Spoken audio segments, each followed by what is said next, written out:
जय जगन्नाथ दर्शक बंधु आज डिसेम्बर 24 तारिख बुधवार मुझे आसी जाइए आज दिन केतोटी गुरुत्वपूर्ण खबर से भिडियोटी को शेष जाए देखंतु एवं आपण मानक भल पाइबा स्वरूप वीडियो को गोटे गोटे लाइक कर दियंतु आ एथि सहित हम चैनल को जदि नुआ आसीचंती ताले चैनल को सब्सक्राइब करी साइड रे थिबा बेल आइकन को ऑल रे सेट कर दियंतु जहा फल रे हमर प्रत्येक न्यूज आपण सर्वप्रथम पाई परिबे। तेबे चलंतु आज दिन केतोटी गुरुत्वपूर्ण खबर ऊपर नजर पकाइबा। तेबे प्रथम खबर है राज्य रे जारी रहिछि शीतलहरी। तेबे सूचना मिलिछि घन कुहुडी नै 5 जिल्ला को येलो वार्निंग जारी। राज्यर सर्वनिम्न राति तापमात्रा कोरापुट रे 5.5 डिग्री रेकर्ड होईछि। जी उदयगिरी रे 6.8 डिग्री, दारिंगबाड़ी रे 7 डिग्री, सिमिलगुड़ा और फुलबाणी रे 8 डिग्री, बौद्ध रे 9.2 डिग्री, चिपिलिमा और राउरकेला रे 9.9 डिग्री रेकर्ड होईछि। सेही परि अनुगुळ और भवानीपाटना रे 10 डिग्री, झारसुगुड़ा रे 10.4 डिग्री और बलांगीर रे 10.8 डिग्री राति पारद रहितला। तथा राजधानी भुवनेश्वर रे राति तापमात्रा 13.6 डिग्री रेकर्ड होइतिबा बेले कटक रे रहितला 12.4 डिग्री। आसंता 4 दिन पर्यंत सुंदरगढ़, झारसुगुड़ा, केन्दुझर, संबलपुर और सोनपुर रे घन कुहुडी पड़िबार संभावना नै येलो वार्निंग जारी करा जायछि। आसंता 7 दिन पर्यंत राज्य रे शीतलहरी जारी रहइबो बोली आंचलिक पाणीपाग विज्ञान केन्द्र पक्षरु सूचना दिया जायछि। परवर्ती खबर एबे रेकर्ड भांगिला सुना दर। तेबे सूचना मिलिछि चलित वर्ष सुना मूल्य तीव्र वृद्धि घटिछि। डिसेंबर 22 तारिख रे विश्व सुना मूल्य प्रथम थर पई प्रति आउंस 4400 अतिक्रम करी एक नूतन रेकर्ड स्थापन करिथिला। भारतर 24 कैरेट सुनार मूल्य प्रति 10 ग्राम पिछा 1,33,970 टका थिला। आज सुना मूल्य 3% वृद्धि पाई आउंस 4488.61 रे पहुंचिछि तथा 10 ग्राम को 1,38,550 टका होईछि। अंतर्जातीय बाजार रे सुना इतिहास रे 2025 वर्ष को स्वर्ण अक्षर लेखाजिबो। एही वर्ष सुना मूल्य रे 68% वृद्धि 1970 दशकर शेष भाग पर सबुठार शक्तिशाली वार्षिक प्रदर्शन। विशेषज्ञ माने विश्वास करନ୍ତି जे आसंता वर्ष रेकर्ड भांगिबो सुना दर। परवर्ती खबर आसंता जनवरी 3 तारिख रे हेबो खणी निलाम बैठक। तेबे सूचना मिलिछि खणी निलाम पई बैठक डाकिले राज्य सरकार। जनवरी 3 तारिख रे बसिबो गुरुत्वपूर्ण बैठक। राज्यर 49तम खणी निलाम पई वार्षिक निलाम कैलेंडर चूड़ांत करबाकू बैठक रे नियाजिबो निष्पत्ति। प्रस्तावित खणी ब्लंकायनकर उपयुक्तता अनुसंधान रे स्थिति निलाम पई प्रश्न जांच सह बैठक रे वार्षिक निलाम कैलेंडर चूड़ांत कराजिबो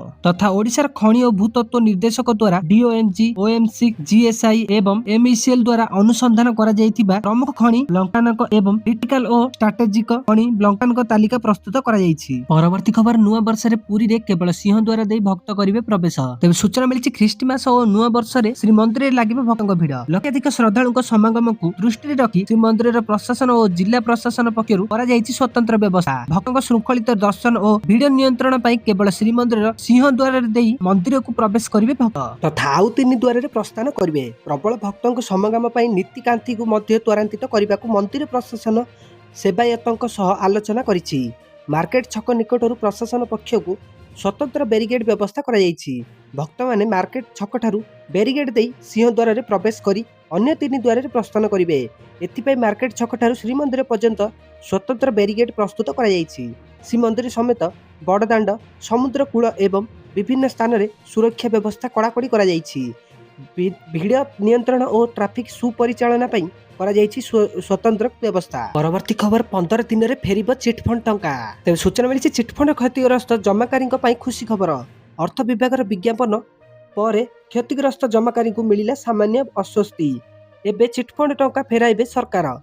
क्षतिग्रस्त होइतिबा समस्त क्षुद्र आवेदनकारी को अग्राधिकार भाबे टंका फेराइबा पई निष्पत्ति नेइछथि राज्य सरकार। ए नै विज्ञापन प्रकाश करिछि अर्थ विभाग तथा तदंत कमिशन सुपारिश करिथिबा ओ फेरस्त पाई नथिबा समस्त क्षुद्र जमाकारी जेउ मानकर जमा राशि 10,000 पर्यंत रहिछि सेमानकु टंका फेरस्त कराजिबो बोली विज्ञापन रे कुहा जायछि। परवर्ती खबर यूआईएल पक्षरु मेगा स्वास्थ्य शिविर आयोजित। तेबे सूचना मिलिछि रायगढ़ जिला टिक्री अंतर्गत दोरागुड़ा स्थित Utkal aluminium Indalco industries Aditya Birla group र सहयोगी कंपनी पक्षरु मेगा स्वास्थ्य शिविर आयोजित होई जायछि।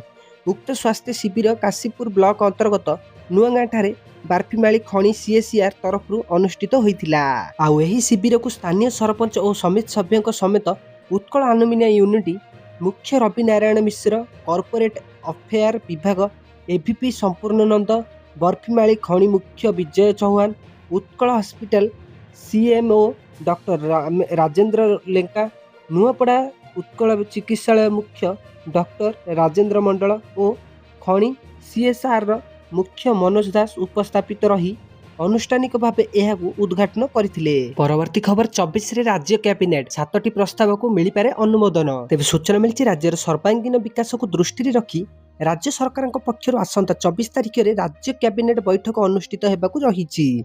लोकसभा भवन तृतीय महल ମୁଖ୍ୟମନ୍ତ୍ରୀ ମୋହନ ଚରଣ ମାଝୀଙ୍କ ଅଧ୍ୟକ୍ଷତାରେ ଅପରାହ୍ନ 5ଟାରେ ଅନୁଷ୍ଠିତ ହେବାକୁ ଥିବା ରାଜ୍ୟ କ୍ୟାବିନେଟ ବୈଠକରେ ସାଧାରଣ ପ୍ରଶାସନ, ଅର୍ଥ, ସ୍ୱାସ୍ଥ୍ୟ, ନଗର ଉନ୍ନୟନ ଓ ଜଳ ସମ୍ପଦ ଭଳି ବିଭିନ୍ନ ବିଭାଗର ପ୍ରାୟ 7ଟି ପ୍ରସ୍ତାବ ଅନୁମୋଦନ ଅପେକ୍ଷାରେ ରହିଛି। ସୂଚନାଯୋଗ୍ୟ, ଓଡ଼ିଶାକୁ ବିକାଶର ଶୀର୍ଷରେ ପହଞ୍ଚାଇବା ପାଇଁ ଭାଜପା ସରକାରଙ୍କ ପକ୍ଷରୁ ଜୋରସୋର ଉଦ୍ୟମ ଆରମ୍ଭ ହୋଇଛି। ଏଥିପାଇଁ ପ୍ରତ୍ୟେକ ବିଭାଗକୁ ସ୍ୱତନ୍ତ୍ର ରୋଡମ୍ୟାପ୍ ପ୍ରସ୍ତୁତ କରିବାକୁ କୁହାଯିବା ସହିତ ବଜେଟ୍ ବ୍ୟୟ ଅଟକଳକୁ ସମୟ ଭିତରେ ସାରିବାକୁ ନିର୍ଦ୍ଦେଶ ଦିଆଯାଇଛି। ଏହାକୁ ନେଇ ରାଜ୍ୟ ସରକାର ମହିଳାଙ୍କୁ ସ୍ୱାବଲମ୍ବୀ କରିବାକୁ ଯାଇ ସୁଭଦ୍ରା ଯୋଜନା କାର୍ଯ୍ୟକାରୀ କରିଥିବା ବେଳେ କୃଷକଙ୍କ ଲାଗି ଇନପୁଟ୍ ସବସିଡି ଏବଂ 80 ବର୍ଷରୁ ଉର୍ଦ୍ଧ୍ୱ ବୃଦ୍ଧାବୃଦ୍ଧିଙ୍କୁ 3,500 ଟଙ୍କା ଭତ୍ତା ଭଳି ଯୋଜନା କାର୍ଯ୍ୟକାରୀ କରାଯାଇଛି। ତେବେ 24ରେ ଅନୁଷ୍ଠିତ ହେବାକୁ ଥିବା ରାଜ୍ୟ କ୍ୟାବିନେଟରେ ସରକାର ରାଜ୍ୟବାସୀଙ୍କ ବିକାଶକୁ ଦୃଷ୍ଟିରେ ରଖି କେଉଁଭଳି ପ୍ରସ୍ତାବକୁ ଅନୁମୋଦନ କରାଯାଇଛି ତାହା ଦେଖିବାକୁ ରହିଛି। ପରବର୍ତ୍ତୀ ଖବର, 108 ସେବାରେ 150ଟି ନୂଆ ଆମ୍ବୁଲାନ୍ସର ଶୁଭାରମ୍ଭ। ତେବେ ସୂଚନା ମିଳିଛି, ମଙ୍ଗଳବାର ଦିନ କଳିଙ୍ଗ ଷ୍ଟାଡିୟମରେ ଆୟୋଜିତ ହୋଇଛି ରାଜ୍ୟସ୍ତରୀୟ ଆମ୍ବୁଲାନ୍ସ ଉତ୍ସର୍ଗୀକୃତ ସମାରୋହ। ରାଜ୍ୟରେ ଗଢ଼ିବ 428ଟି 108 ନୂଆ ଆମ୍ବୁଲାନ୍ସ। ନୂଆ ଆମ୍ବୁଲାନ୍ସ ରୋଗୀଙ୍କ ସେବାରେ ନିୟୋଜିତ ହେବ। ଆମ୍ବୁଲାନ୍ସ ସେବା ଶୁଭାରମ୍ଭ କରିବେ ମୁଖ୍ୟମନ୍ତ୍ରୀ ମୋହନ ଚରଣ ମାଝୀ। ପ୍ରଥମ ପର୍ଯ୍ୟାୟରେ 150ଟି ଆମ୍ବୁଲାନ୍ସ ଲୋକପ୍ରିୟ ହୋଇଛି ତଥା 111 କୋଟି ଟଙ୍କାରେ 428ଟି ନୂଆ ଆମ୍ବୁଲାନ୍ସ ଗଢ଼ିବାର ଯୋଜନା ଅଛି। ଅଚଳ ଆମ୍ବୁଲାନ୍ସ ସ୍ଥାନରେ ନୂଆ ଆମ୍ବୁଲାନ୍ସ ଗଢ଼ିବ।